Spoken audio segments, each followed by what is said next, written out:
Mr. ADOS himself, and the CEO of If You Haven't Had Grandma Emma's. Be sure to send us some information so you can experience it. But without further ado, here he is, Mr. Eric Dawson. Thank you very much, Mr. Squire. Welcome. Happy to be here. Happy Thursday. Thank you, Dr. Lane. I heard. I see the, see the air applause. I felt it. Now, today, now, has anybody had experienced now it was the pre-Trump syndrome with everything involved with President Trump, from COVID to taxes to the election to the raiding of the Capitol to now potential threats from domestic terrorists, from everything in the last 4 years. What we found out is, in researching this, we found that a lot of people are experiencing something very similar to PTS, but we want to call it post-Trump syndrome. Now, today we're bringing on our guest, friend of the show, Dr. H. Gene Wright, and he's going to talk about his book, which I gotta say, get it. It's on Amazon. It's on Audible. It should be a bestseller, but it's not. But let's see if we can make that happen. We're going to bring on Dr. Gene Wright, and we're going to talk about that. And of course, as always, we're going to bring on our three wise ones, and we'll be back in 2 minutes, 2 seconds. To small business. That's a great way to have generational wealth. If you're a minority business, you may be struggling to keep your head above water. Why? In 2019, the Black community spent $1.5 trillion because the Black dollar lifespan, 28 days Asian communities, 19 days Jewish communities, 6 hours a month in the Black communities. Major brands target the Black media, TV, and radio. That's why Blacks are brand shoppers. That's why they get a big slice of that $1 trillion pie. Your business needs exposure. You got quotes from cable networks and local radio. They charge a lot of money for a little exposure. Networking and social media is a full-time job to get part-time money. Let's look at a successful Black business model. Remember Soul Train? It was a new Black TV show that Johnson Cosmetics increased the exposure of Afro Sheen and made billions of dollars for Bobby Johnson. Where are you going to find a good show for a low price? We have a talk show called What You Got to Say. What You Got to Say is a Black-owned talk show streaming live on YouTube channels, Facebook Live. What You Got to Say has a diverse audience from 18 to 62 years old, and their gross income range from $32,000 to $122,000 a year. That exposure will get you a good slice of the $1.5 trillion. Tell us about your business. Maybe able to get on our Black-owned spotlight. In 4 weeks, your business can go from surviving to thriving. To find out how you can get what's yours, email sales@squiresignage.com. They're waiting to hear what you got to say.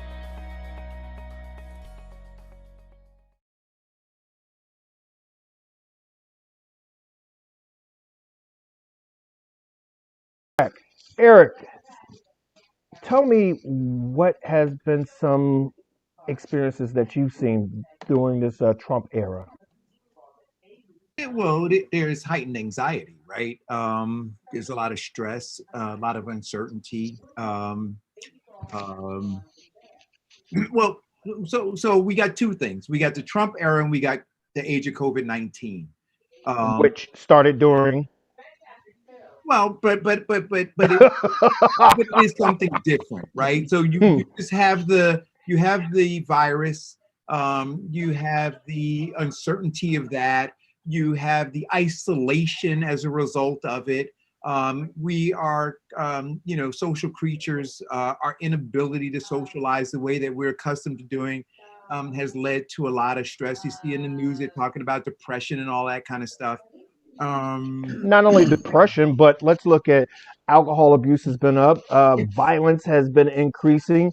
Gun violence in the streets, as well as domestic violence. Yeah. We're talking about an increased level of suicide. We're dealing with a whole lot of people who are feeling hopeless. Absolutely.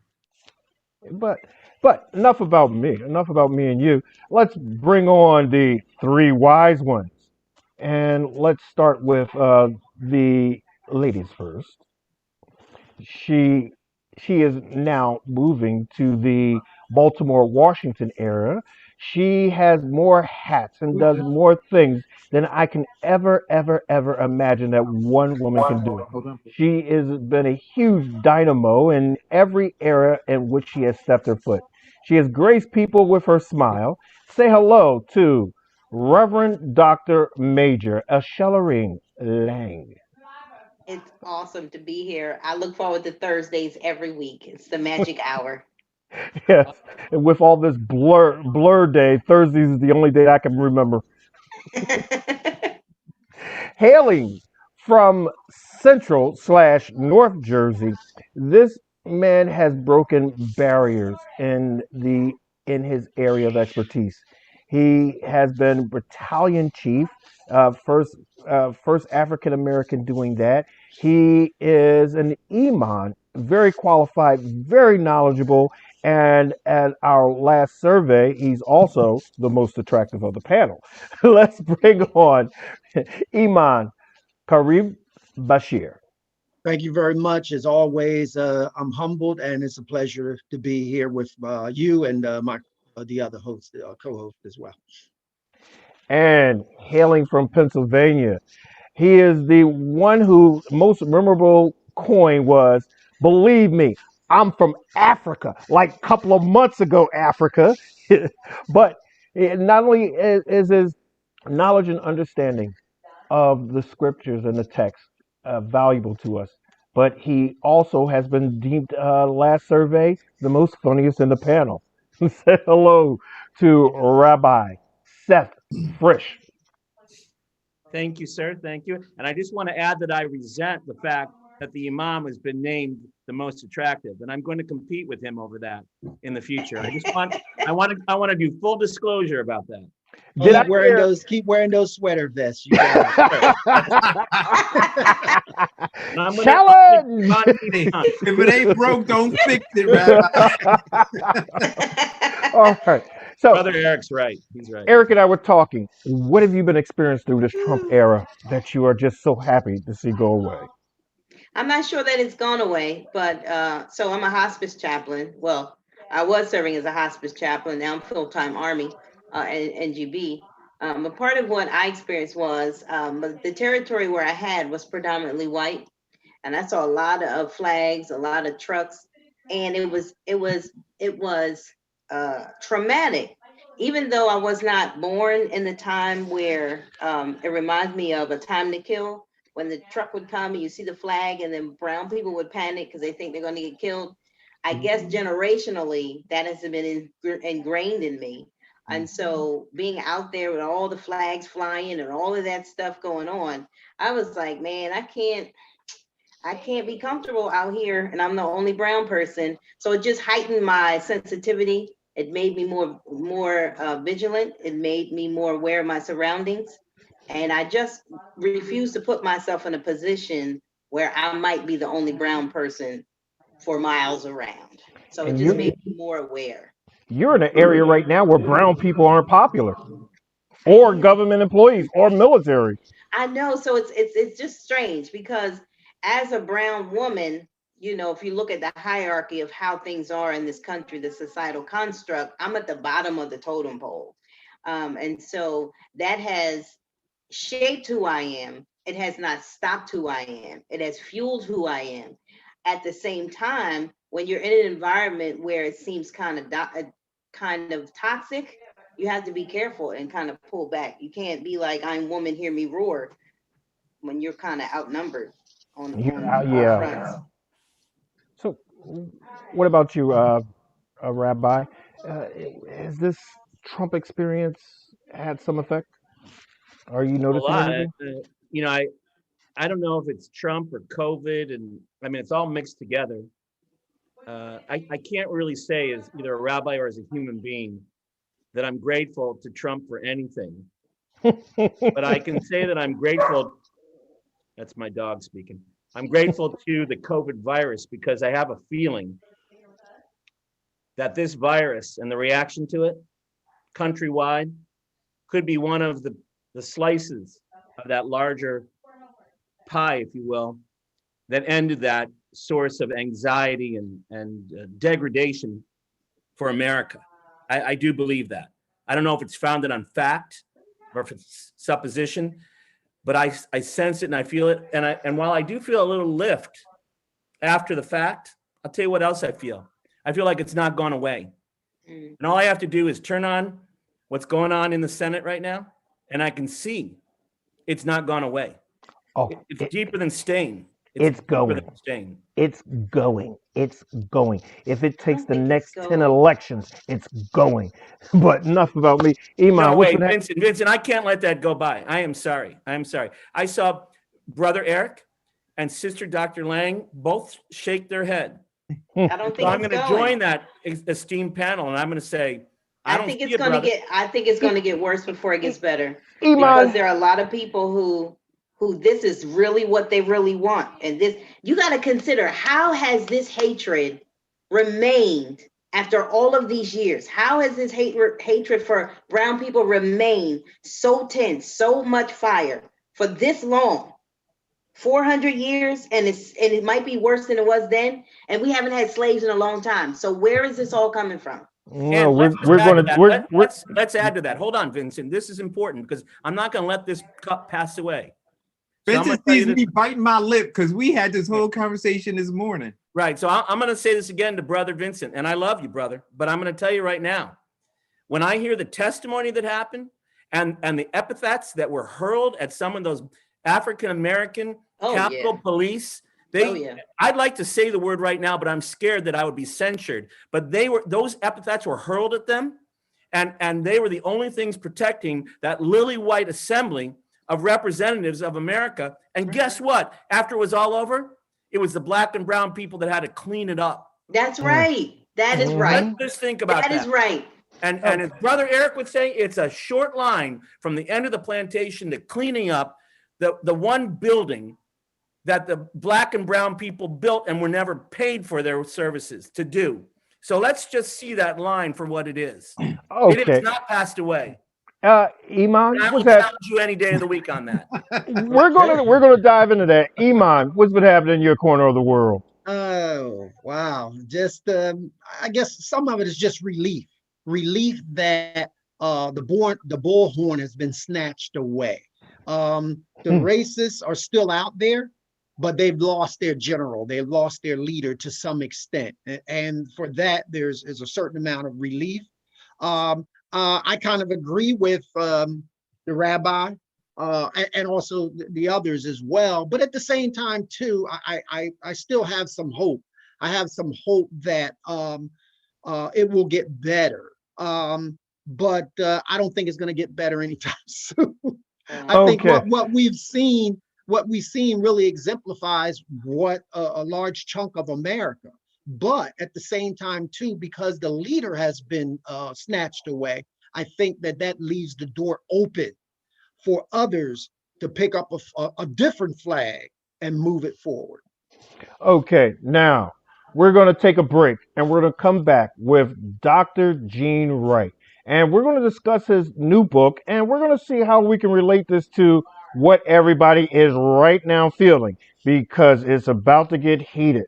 So come back in 2 minutes, 2 seconds.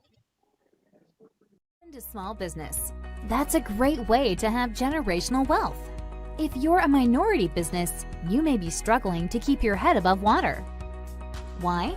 In 2019, the Black community spent $1.5 trillion because the Black dollar lifespan, 28 days Asian communities, 19 days Jewish communities, 6 hours a month in the Black communities. Major brands target the Black media, TV, and radio. That's why Blacks are brand shoppers. That's why they get a big slice of that $1 trillion pie. Your business needs exposure. You got quotes from cable networks and local radio. They charge a lot of money for a little exposure. Networking and social media is a full-time job to get part-time money. Let's look at a successful Black business model. Remember Soul Train? It was a new Black TV show that Johnson Cosmetics increased the exposure of Afro Sheen. and made billions of dollars for Bobby Johnson. Where are you going to find a good show for a low price? We have a talk show called What You Got to Say.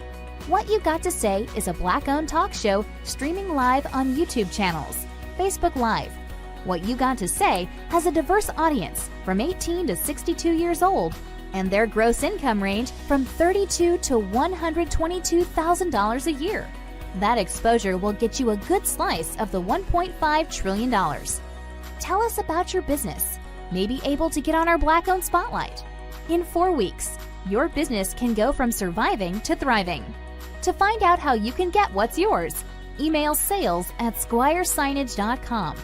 They're waiting to hear what you got to say. Back to what you got to say. We were having a discussion about how the Trump era has affected all of us. And we have an amazing guest today, Dr. Gene Wright, and I'm going to read an excerpt from his book, and then he is going to elaborate on that for you. In chapter 15 of his book, he makes this quote. He says, sometimes the stressors in this life keep us moving in rapid, hurried motion, rarely taking time to notice the plight of others. After all, everyone really is in survival mode, especially in the United States, where we are assuredly an individualistic culture. Cultural values such as independence and self-expression versus collectivist culture, which is cultural values such as obedience and group harmony. We must learn to trust in the power stronger than our natural independent and individual motives and thought processes. For me, that is powerful because me is very contrary than we. And we find ourselves in a time with this insurrection with all of this me instead of we. So Dr. Wright, the floor is yours. Speak to how did we get so far from we and now we the people is now I the person? That's an excellent question. And thank you so much for having me. And thank you, Doctor. Thank you, Rabbi. And thank you, Imam and Brother Eric and Brother Vince. What I would say is we didn't get far from we. We were created as me. And even though our forefathers may have written some nice words in a nice document, it was never brought to fruition. And from the very time that it was written and that we looked for freedom, whether religious or otherwise, from our parent country, Great Britain as it used to be called, we have always put the individualistic piece first. Capitalism is king in America. Capitalism is the religion, the national religion in the United States of America. And to accomplish that, we had to really look at how we can manifest our own best interests. And then we've taught others to see that as subjugating their own best interests for the good of the people who wrote this document is considered patriotism. And that's the only thing that can explain how millions of marginalized, blue collar, and poor white people would vote against their own interests and support an individual that is not for them, that is against their own interests, to perpetrate the violence and the disrespect against a country of people under the guise of only marginalizing Black and brown people. And those people pull the lever in support of that, thinking that, well, I may not be wealthy, I may not have what he has, but at least I'm not Black. But No, that's, no, right we're there. talking. Whoa, To that end, but to that end, Doctor, they were voting. To that end, they were voting. I'm sorry, I didn't mean to cause no trouble. I'm sorry. That is so no, powerful. this At fight, least I'm not this Black. fight has been Dr. brewing Wright, for you 2 have weeks. set off an To that explosion, end, brother.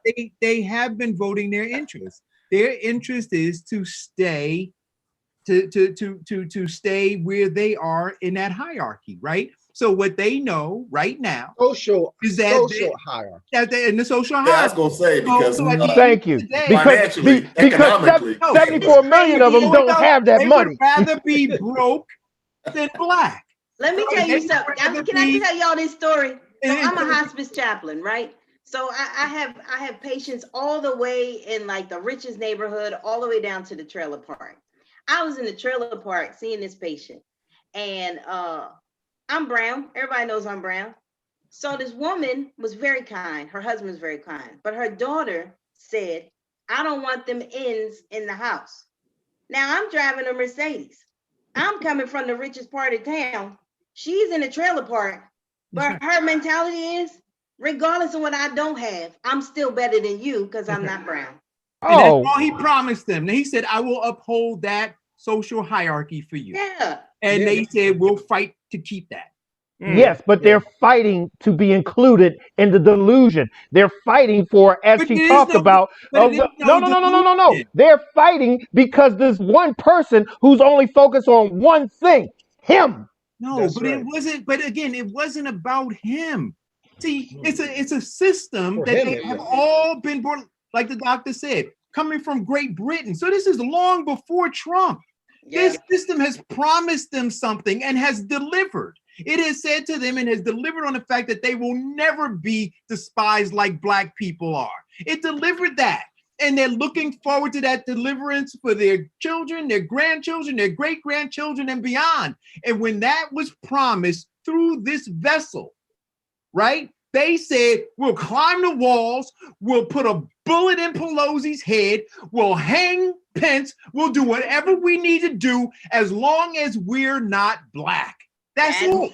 Well, that deliverance That's what that they they need to say got on the Senate is floor. That that- needs to come out on and the that's no, what Senate they no, no, need no, to no, be no, no, saying. no, no, no, You're no. right. See, that's That's the all. one thing. That All right, that all right. deliverance. Calm That's down, calm down excuse here. me, excuse me, That's what they need to be excuse me. saying on the One Senate second. floor. One Brother second. Fact that Eric, they're not Brother saying Eric and that Brother on the Benson, Senate calm floor. down. No, You know, no, they no, are Calm down. no. Your holding blood the pressure's current too system. high.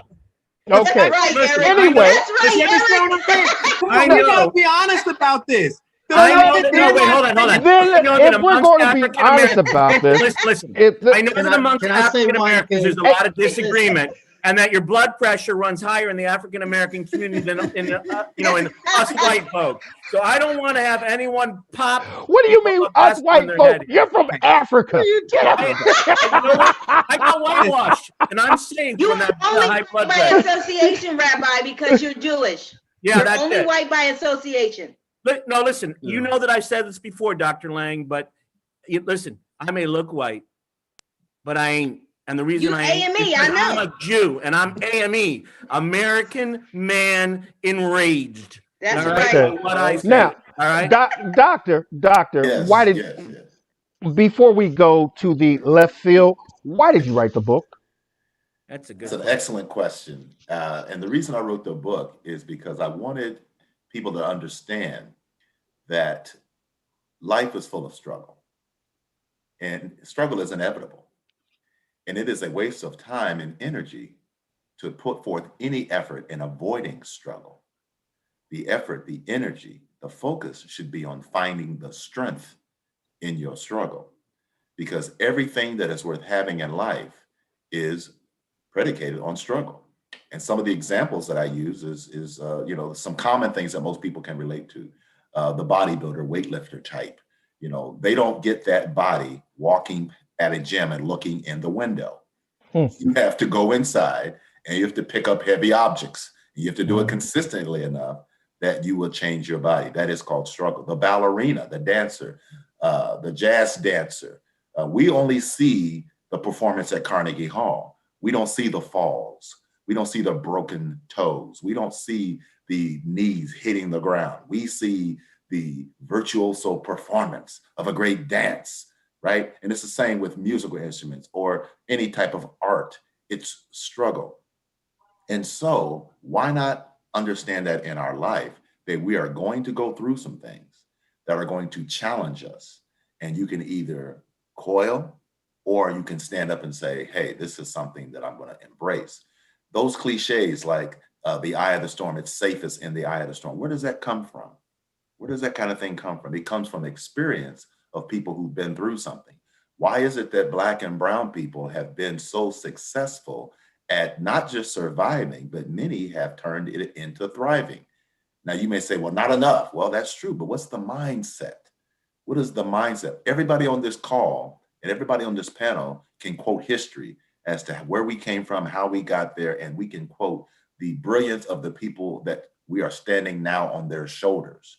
And so we have a map, we have a blueprint, if you will, on how to not just survive, but to thrive. And that's why I wrote the book, because I wanted people to understand we have to move past surviving and move toward thriving. And thrivers embrace the struggle, and then they build muscle to accomplish everything they do. Doctor, help! I need you to help me out. Now, we had one show where those struggles that you were eloquently stating, Mhm. um, some people were looking for the magic bullet in this administration and are saying, I'm tired of struggling. How long, Biden, make it happen? Mm. Well, that's an excellent point. And so I'm going to have to disagree with people who are looking outside of themselves to make things happen. I'm going to have to disagree with people who are looking to another man, to another woman to change their life. I've told people this many times. People who are waiting on the Calvary will be waiting a long time. Hmm, We are the Calvary. hmm. You are the Calvary. And so you cannot put your your future in the hands of someone else Because right now. he's What we human. have to do, yeah, but what we have to do is, well, yeah, that's true. And because he has a position, we have to understand the position. I'm sure Brother Dyson is going to help us out with this in a minute. But when you think about the power of the presidency, it's not all that powerful, right? Hmm. Think about everything that the one that just left, number 45, everything he accomplished Look, no was harsh done language on this show, okay? was, well, that's why I said 45. I don't use certain language. Um, but he was able to do what he was able to do because he had the support of a Senate. And he had the support of people, more importantly, the top 1%, the people with the money that we never see on the commercials. And the bottom 1% too. Yeah, and we never see them, on TV or anything. The people who are running the country is not that guy sitting in the president chair. So he was able to get some things done because of who's supporting him. And so the guy now that everybody's hanging their hat on is in the same situation. Absolutely. Don't forget, 12 years ago, we had everybody's excited about a black man being president. And then they cursed him to his face when he couldn't get nothing done because for 8 years he was blocked from getting anything done that he wanted to get done. Because they simply said, okay, we'll let him be president. But No. For You say he was 6 blocked or years. he was black? He was you blocked say? and black. He was blocked and black. Blocked and black. No, Yeah. for 6 years he was blocked. For those 2 years he had to struggle. And then after the midterm, because everybody thought, oh, the Messiah's here, we don't have to do anything. Come on, Moses, just start delivering us. Mhm. And then we got into that situation. Well, So let here me we ask are a with quick Brother Can I ask a Biden, and question, I Dr. think Wright? it's going to be the same thing that Brother Biden. We're putting a burden on someone who does not have the power to change what has occurred. And Okay. We have we need to acknowledge, 74 million people who supported right. 45. And we, Right. and we Yeah, but we got need to 81 acknowledge million that right? supported Biden. All I continue to say is we need to acknowledge that, and we need to understand that his language during the campaign was hyperbole, right? That he was pandering in order to win an election. Correct. The things that he's Are we talking talking about Biden? yes. No. To believe, listen, what I'm saying, all I'm saying is this: to believe that there's those 74 plus million people, right? The ones that we just talked about, who were voting their interests not to be us, right? To think that now because he's president, that switch is turned off, and believe that those who are pulling the strings, who are always pulling the strings, right? Those oligarchs, that they're still not in place to believe all of that Biden's hands are not tied. Wait, That's too easy for me. Somebody else get him. Well, no, let me just say that. Listen, Brother Dawson is famous for his distrust of the political class of this country. Famous for Yes, it, he by the way. should. And Yes, he right, should. and I very rarely in any way attack him for it. I often buttress what he's saying, and I'm supportive of it. But there are many slices in this pie. And one of the things that I disagree with you, Dr. Wright, maybe I need some clarification. But when you say we cannot rely on the United States Cavalry, or you just use the word cavalry, I would say, and there are times when we must rely on our leadership because to some extent, I don't know what extent that is, it's top down. And you can No, keep the threats. no. No, wait, let me just say this, Vincent. Mhm. Calm yourself down. I don't want to, all right? I Mhm. just want to, wait, hold on. Now, I just want you to know that we have to, I don't know if I'd call it the United States Cavalry, but I don't want to be on Calvary Hill waiting for individual change when I know that I'm part of electing a leadership that I'm relying on stepping forward, moving forward. And again, it's Calvary or Calvary. And I believe, I just believe that we are able to move forward with leadership, even though Brother Dawson doesn't trust leadership. I've told him many times, well, then either elect the right ones or get rid of the bad ones. But we need leadership. Not that And You this know simple. what, It's leadership not Rabbi? that we that just simple, got rid of. Rabbi. But Wait, let me Rabbi, just say this. And this leadership that we just got rid of, Rabbi. wait, hold on. In contradistinction to what Vincent just said, that leadership is not gone. It But is still Rabbi, alive and well. But Rabbi, one of the things so the eyes that I look at it through, and it's the book that we talked that I mentioned I was reading last week, Cast, right? Here is the thing, Eric. We're talking about struggles, No, I not understand that. cast. No, but understand that's exactly. But that's part. We're in that struggle. So you You got the can't. book You up. can't separate. Thank you. You can't separate struggle from the environment, the culture that we're in. That is very Exactly. true. And so so what you're doing is you're saying, you know what? I want to suspend where our struggle is. I'm going, well, then you're not in the right struggle.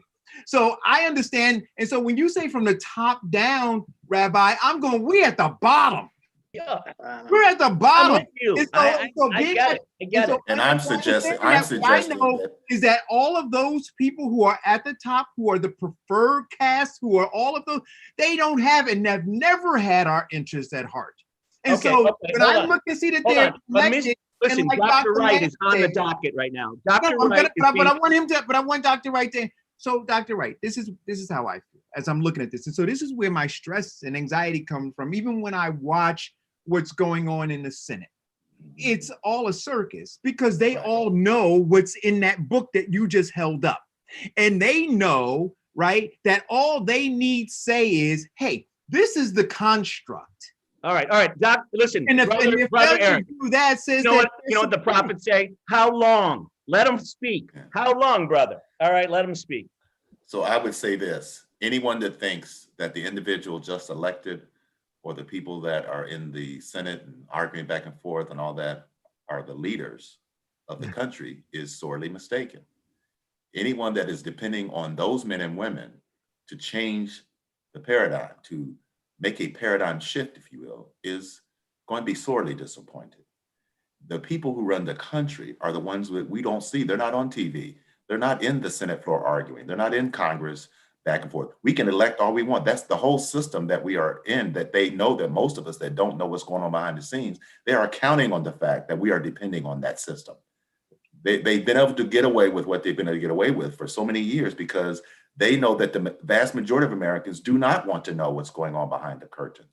They understand that we are very much satisfied with receiving the news reel and the sound bites and all those kind of things. That's why people like, I won't say his name, but the guy on Fox News that just talked about Floyd was not killed by police. He was killed by fentanyl, and that Black people and Black Lives Matter people are the ones that faked his death and all that and this and that. Oh, the one that just lost his job?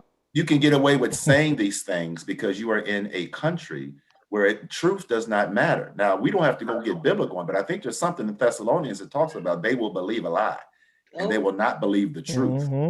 And they will not hear what is being said, and they will instead hear what is not being said.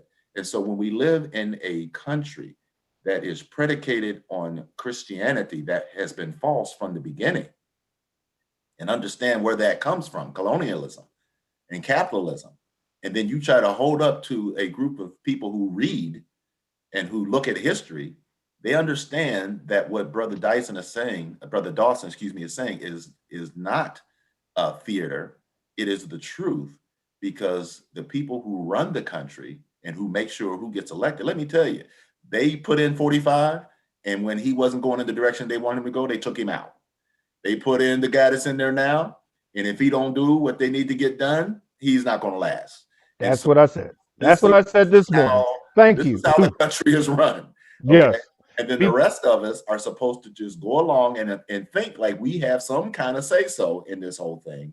And that if we do this, then this will happen. If we don't do that, then that won't happen. And so we're missing the point. Well, And that's Dr. why Wright, when you I talked about a say, paradigm No, shift. let me finish, Rabbi, please. Hold on. You did I talk say about a when- paradigm shift. Take the civil rights movement of the 60s. That cannot have been part of the program of these people that you're referring to. That must have been exactly what it was, a huge unwelcome paradigm shift for some of these secret but people. it wasn't done by the government, and it There you wasn't go. by the top 1%. Let me tell you what happened, Rabbi. When they saw that slavery was going to fall, they were able to put in another system to take its place. It's called Jim Crow. Yes. When they saw that Jim Crow was going to fall, they had to put in another system, which they did before Jim Crow fell. Boom. Mass incarceration. Thank you. Mass incarceration is about to fall. And you don't think they've already got another system in place? Oh, they got this. Yeah. I don't want to know what the new system is. Dr. Lang, get ready for the U.S. military being an incarceration system. But I'm only The U.S. military is the start and is the basis of our incarceration system. That is one of the biggest things. So that's a whole different issue. Go back to Roman times and think about what the purpose of the soldiers was. Correct. What was the purpose of the soldier? That became the police. Yes. That became the police. It started in Rome. Yes. So now we're going to go back and we're going to talk, because first we talked about, one, don't look for the government to solve all of your problems. Two, that you are the hero that you need to save your life. And we're going to dive into another point, but we're going to do it right after this break. 2 minutes, 2 seconds. Love you. To small business. That's a great way to have generational wealth. If you're a minority business, you may be struggling to keep your head above water. Why? In 2019, the Black community spent $1.5 trillion because the Black dollar lifespan, 28 days Asian communities, 19 days Jewish communities, 6 hours a month in the Black communities. Major brands target the Black media, TV, and radio. That's why Blacks are brand shoppers. That's why they get a big slice of that $1 trillion pie. Your business needs exposure. You got quotes from cable networks and local radio. They charge a lot of money for a little exposure. Networking and social media is a full-time job to get part-time money. Let's look at a successful Black business model. Remember Soul Train? It was a new Black TV show that Johnson Cosmetics increased the exposure of Afro Sheen and made billions of dollars for Bobby Johnson. Where are you going to find a good show for a low price? We have a talk show called What You Got to Say. What You Got to Say is a Black-owned talk show streaming live on YouTube channels, Facebook Live. What You Got to Say has a diverse audience from 18 to 62 years old, and their gross income range from $32,000 to $122,000 a year. That exposure will get you a good slice of the $1.5 trillion. Tell us about your business. Maybe able to get on our Black-owned spotlight. In 4 weeks, your business can go from surviving to thriving. To find out how you can get what's yours, email sales@squiresignage.com. They're waiting to hear what you got to say. Although the consequences of our mistakes may ultimately bring sorrow and pain, healing is available. God does not leave us to our own devices when we ask for his healing power for our families. And that is page 36 in the book, Find. Find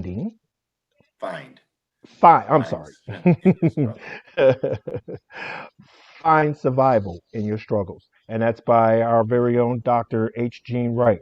So God doesn't leave us in our mess or in the mess that we're in right now. Correct. He does not leave us in our mess right now. Now, the individual has to see beyond their own border. And that's why I really tell people, it's hard to change the world. It's much easier to change the square that you're on. Mm-hmm. And the reason I say it that way is because sometimes our expectations are outsized of our ability to make them come true. Yet that is not necessarily the case for the individual. And so I don't spend a lot of my time trying to change others. I don't try to change their opinions.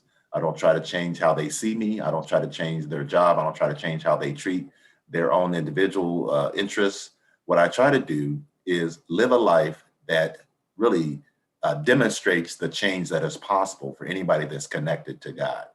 And that connection can happen on an individual basis. And it's not that he can't impact groups of people, communities of people. Certainly we have seen that through history.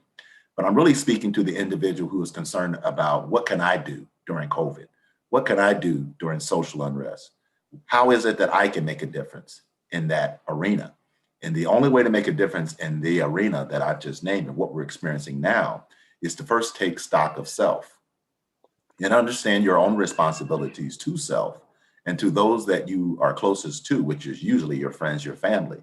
And then as that builds out like concentric circles, you begin to have an impact on those around you. And that's how people change communities. Think about how Martin Luther King changed the community. Think about how Malcolm X changed the community. Think about Mahatma Gandhi changed community. Think about Muhammad changed community.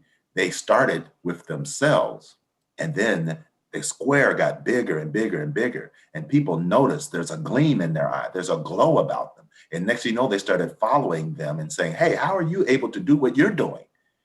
And he or she says, oh, I'm glad you asked.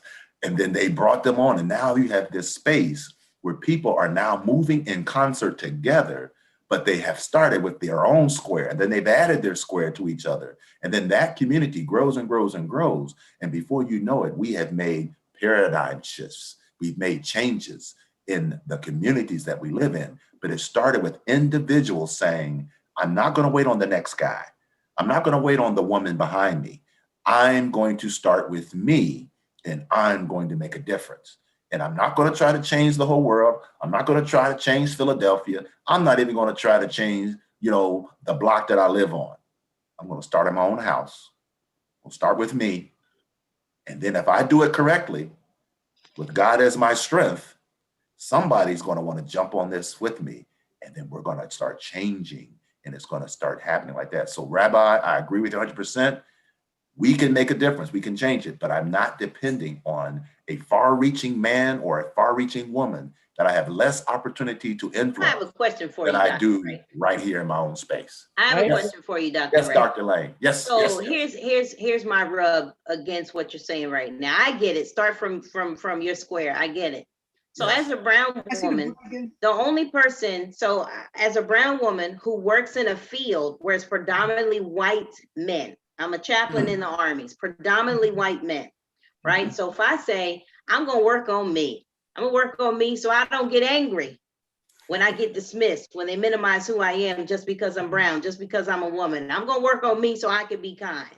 Then that means that I am robbing them of the opportunity to learn about what it is to be a woman, what it is to be a brown person. So how do you balance working on you, but then also being the conduit for change? Because when I was in theater, I was the one doing the racial conversation with an all-white battalion and brigade. And they're asking questions like, I don't want to say anything because I don't want to say the wrong thing. But all the higher leadership was white and all the enlisted was black. And it was just a disparity. So how do we combat? Well, can I address that real quick? Can I address that real quick, Doctor? Individual. Can I address that, Doctor? You explained that in the last conversation that we had when you talked about when you were overseas, that because of disparities, because you were the brown woman in a sea of men, they didn't want you to do what? And they didn't want me to lead. There you go. But you decided to do you.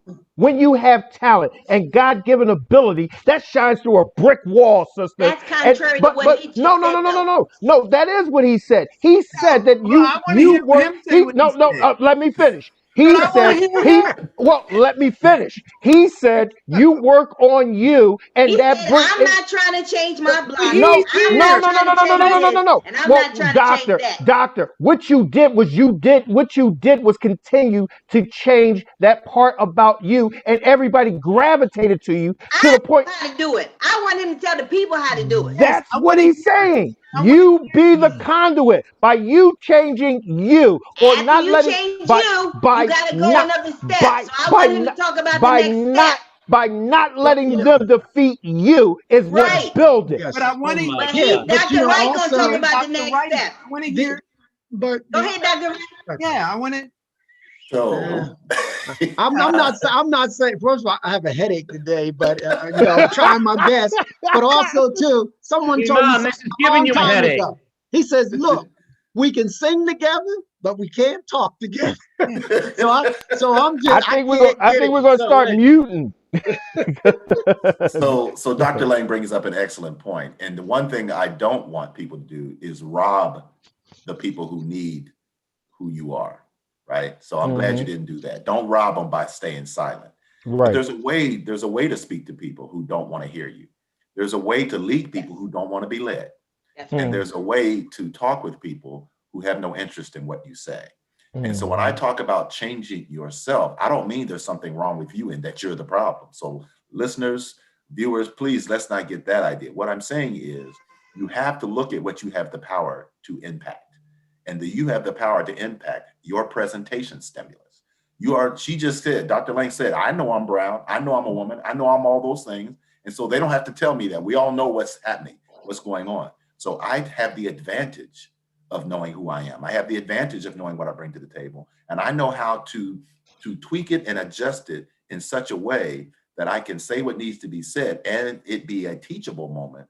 And then the love that pushes back against hate, right? The acceptance that pushes back against non-acceptance. That is the thing that eventually wins people over. Do you think that the chaplain in the Senate and in the Congress, Chaplain Barry Black, do you think he was the overwhelming number one choice? Do you think he was the one people really wanted? I know he's a very good friend of my father. I know this man personally. I know the struggles, what he went through. You can read his book, but guess what? It's better to know him. And I can tell you, he was not the choice. He was not who people wanted. How did he survive all these different presidents? How did he survive the one that just left? And so when you think about it, the reason, Dr. Lang, that you are there is for such a time as this. Yes. That's The right. reason that you were chosen Yes. is because they needed to see and to respond to somebody who they didn't want to see or Yes. respond to. That's Word. the reason you've been placed there. And when you understand the mission, that is what allows you to stay calm in the voice of a storm. That is what allows you to be patient when people are impatient. That allows you to be inclusive when people are exclusive, because you know something they don't know. You know who you serve. I don't care whose name's on the check. You know who you serve. Right. And when you Mhm. know that, you go into any situation knowing whatever comes my way, I am equipped, There you go. not just anointed, I'm equipped Yes. to do what and needs to be and done because I've been placed in this space for such a time as this. and there's so many ways that you can address those types of situations. There's a verse in the Quran where God says, he says, "U'u ila sabili rabbika bil hikmah."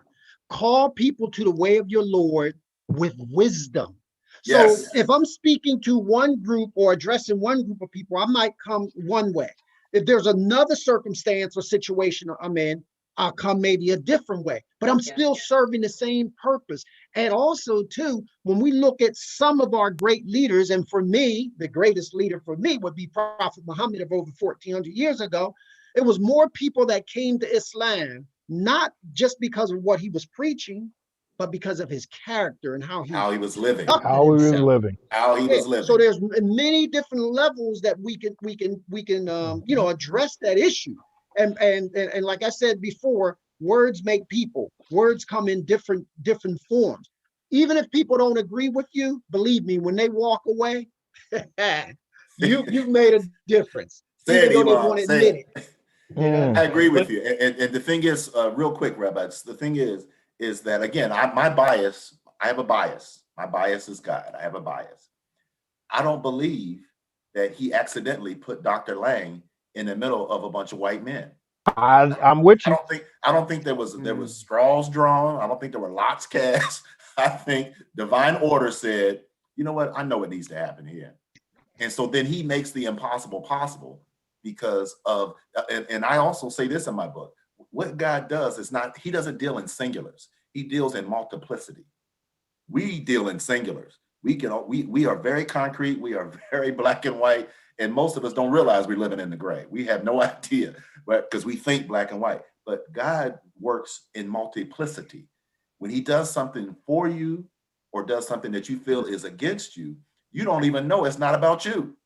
You don't even Mm-hmm. realize there's so many other things going on at the same time. So that when you have a struggle, and we all do, because there's no strength without struggle, you don't even realize that as you are working through that struggle, there are people, there are witnesses who are going to benefit from how you get through this struggle.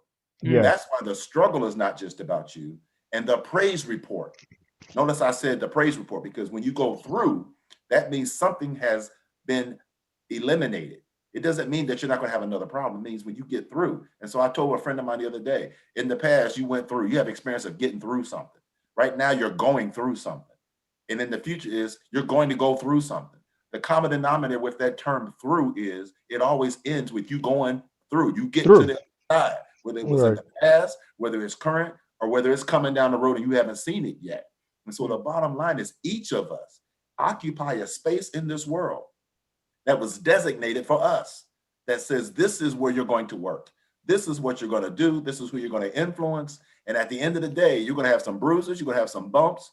You're going to have some doubts and some fears, but you're going to go through. And when you go through, you're going to be able to see the magnitude, not of your own character, but of the character that was put upon you by God that says, look, you have been ordained. And it doesn't mean you're in a pulpit. You might be a plumber. You have been ordained. It doesn't mean that you're preaching and teaching. You might be, that person who's teaching music lessons. When you go through, you have impacted all these people. I can still name for you the most influential teachers I've ever had. I can still name for you the coaches that changed my life. I can still name for you the neighbor, the individual, the church member, the person that I ran to that set me back on course so that I could become what I am today, because he had a space for me to be an influence. And if they had not taken that nappy-headed little boy and turned him around and pointed him in the right direction all along the way, there are people, thousands of people, that would have missed out on what Gene could become, what Dr. Lane could become, what Rabbi Frisch could become, what the Imam could become, what Vincent could become, and certainly what Brother Dawson has become. That does not happen in a vacuum, and it doesn't happen in singulars. It happens in multiplicity. It happens with a divine plan that says, I have chosen you. This is what you're going to do. And it may not look like you have been successful, my friend, but you have. But to somebody else, you're exceeding. Those white men are going home saying, you know what, that woman, that Dr. Lane, you know what, I don't like her very much, but you know what, I respect her. Yeah. Mm-hmm. And then, of course, there's those of us who start looking like. they're going to start looking at other brown women differently. At some point, you may never be there, Dr. Lane. You may never see it. You may never get the tap on the shoulder that says thank you. But you have made an influence, and you will continue to make an influence, and you may not see how it happens. You may water the plant. You may not get to prune the leaves. You may not get to pick the fruit, but you have done what you have been asked to do. And every single person that I'm looking at right now has a similar story of being where they weren't supposed to be, where they weren't chosen, and at the same time realizing later, oh, God chose me. Oh, I get it. And that's how I met you. Walking in your purpose. But I'm sorry, Vince. I didn't mean to go on and on like that. Yeah, because we're going to shut you off after 2 minutes. I keep thinking though. Imam hit something. He started talking about the Prophet Muhammad. He hit something about it wasn't what he did and preached. It was how he lived. And it just hit something. I'm like, that's what we all should grab onto. Is that it's how we live. It's because and then there's the absence of how we live. And I keep thinking of a letter from a Birmingham jail where Martin says, "Where are you?" In other words, you could have been, as you said, Dr. Wright, you could have been here for this moment, but where are you? And these are self-proclaimed leaders or community-proclaimed leaders, and they fell short. And he was asking, "Where are you?" And that strikes me. How many people could have stepped up and what I think we both agree was a successful, albeit limited, paradigm shift? How many people could have stepped up and lived their lives as examples, but they fell short and they were absent. And that, by the way, that disturbs me. What Rabbi, you're right. I know. Well, go ahead. Because look at what's happening right now with this trial. How many of those people are going to stand up and do what's right? Not very few. How many of them going to acknowledge the simple fact that people are in a struggle? and stop looking at the need of the one and start looking at the needs of the many. Yeah. You know, first of all, I'd just like to say something more so for the listening audience, because all of you, I think, already know this. Dr. Wright, with a lot of the comments that he not just made today, but also excerpts from his book, um, as a and he comes basically from a religious viewpoint, but more specifically a Christian viewpoint. I can relate to just about everything he's saying. It shows the universality in the message in terms of what God has established for mankind. And I think that if we can see that, I think that it will solidify us more, and we can do the kind of things we need to do to try to change the society, because we're not fighting or at odds with one another, but realize that we're part of one humanity. But I do have a question, if we have time, Vincent, for Dr. Wright. I mean, I've thought about this, but I'm really interested in hearing what he would have to say.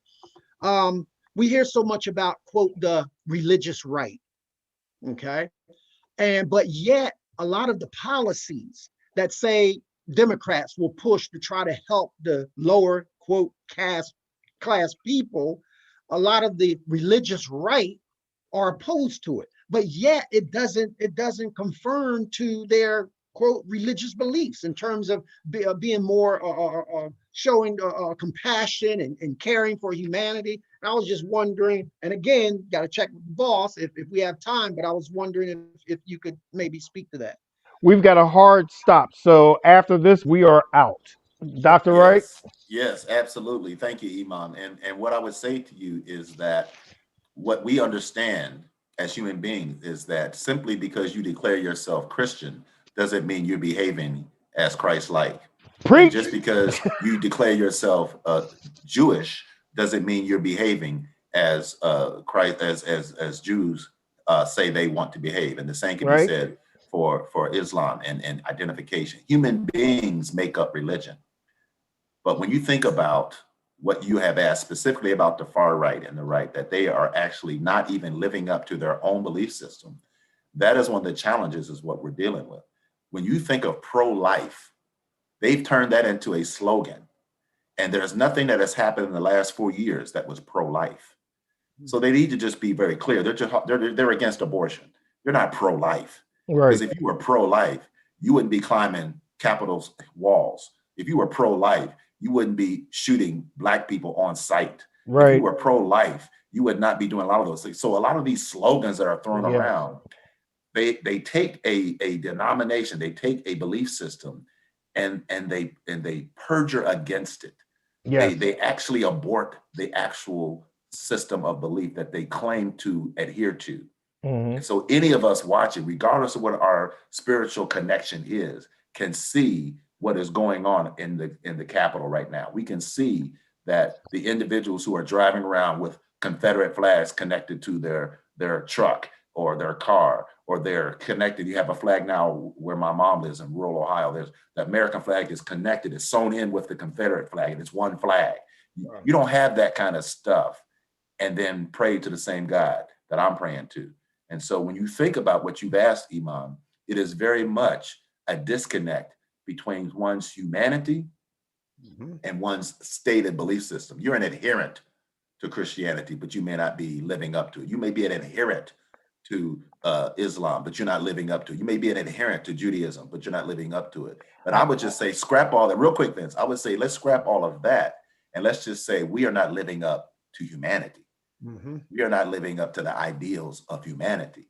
So regardless of your spiritual or your religious belief system, let's just start with being human. And if we can start with humanity, then all the belief systems and the religion and all that can still go where it's going to go. But people have let down humanity in the process of doing that. They've let down the flag that they're flying of whatever religious belief they say they have. They're not living up to it. Well, we've got to go. So, Dr. Wright, tell us and the rest of America, where can they find your book? Can I see the cover again? Yeah, sure. You can, I don't know if you can get that on the thing. I got it. Okay. You can go to the website and you can www.drhgene.com. That's one way to get it. You can also go to Amazon.com and you can. The screen just dropped This out. is better, Okay. right? So just so you can see it, right? Okay. That's how you do it. Yep. Got it. Yep. And so those are the two ways best to get it. If you want it signed, then I got a hard suggest copy ordered, so I want you to sign it. you reach out to me, and I'll make sure that happens. Okay. But I'm also working on another book, Vincent, which will have to be another show. That's another show because we've got a hard stop. Healthy Church.